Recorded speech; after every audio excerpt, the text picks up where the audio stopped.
ፋሚሊ እንዴት ናችሁ? ሁሉ ሰላም፣ ሁሉ መልካም አለሁ። እኔ በጣም ሰላም ነኝ። እንዴት ናችሁልኝ? እንዴት ይዟችኋል? የስደት ኑሮ እንዴት ይዟችኋል? በአገር ውስጥም በተለያየ ቦታ የምትገኙ እንዴት ናችሁ? እኔን አክብራችሁኝ ለምትከታተሉ ቤተሰቦች በጣም ነው የማመሰግነው። አይዞህ ለምትሉኝ እህት ወንድሞች ከልብ በጣም ነው የማመሰግነው። በጣም የሰው ፍቅር ይስጣችሁ ነው የሚባለው። በጣም ነው የማመሰግነው። የሰው ልጅ ገንዘብ ማለት ምንም ማለት አይደለም። ለሰው ልጅ ዋናው ብርታት ነው።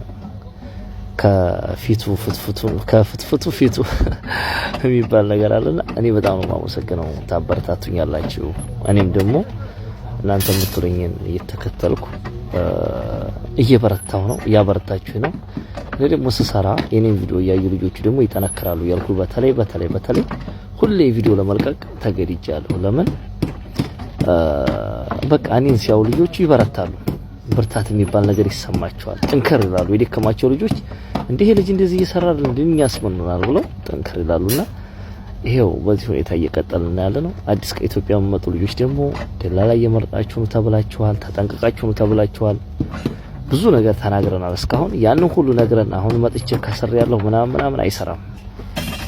እኛ እየተናገርን ነው። ደላላ መርጣችሁ ነው ተወላ ፎርጅድ ደግሞ ቪዚት እንዳይሰሩባችሁ ተጠንቀቁ ብለን ተናግረናል። በተለይ ፎርጅድ ቪዚት እንዳይሰሩባችሁ።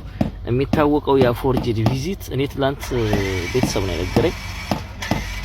ፎርጅድ ቪዚት ወይ እዚህ ሀገር ይላካል ለምታውቀው ሰው፣ ወይ እዚህ ሀገር ትልካለህ፣ ወይ ደግሞ ኤርፖርት ላይ ነው ታውቀው ብለዋል። እንዳትሸወዱ። ብዙ ሰው እየተሸወደ ነው። ለዛ ነው የምታውቁት ሰው ጋር ምትወለው። እኔ ማታ እንዲያጋጣሚ ነው የሰማሁት። ይሄን ታሪክ የሰማሁት ማታ ነው እንጂ እኔ አላውቅም እንደዚህ አይነት ታሪክ።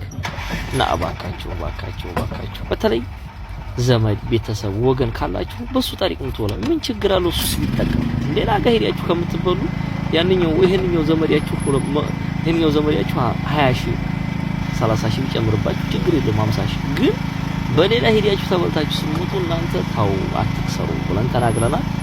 እኛ እየተናገርን ነው። ተጠንቀቁ። እኛ ደላሎችንም አልጠላንም። ደላሎች ይስሩ፣ ግን በአግባቡ ከሰሩ እንዲሁ ደስታውን አንችለውም። እኛ ይብሉ ብርቅ ችግር የለውም። ግን ጥሩ ነገር ካመጡ ሰውን ካልጎዱኛ ምን አገባን?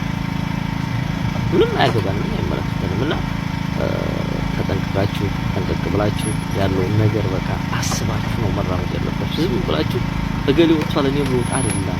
እኔ ዱባይ ለሄድ እገሌ ዱባይ ነው። እኛ ስንት ፈተና እያየን ነው። እኔ ስራ የምንሰራው ሙቀቱ በጣም ኃይል ነው። በአሁኑ ሰዓት በተለይ ግን አትምጡ አይባልም። ለምን ኢትዮጵያ ያለውን ስቃይ ስለምናውቀው እኛ ደላላ መርጣችሁ ነው ሶለ ነው እንጂ አትምጡ አላልንም።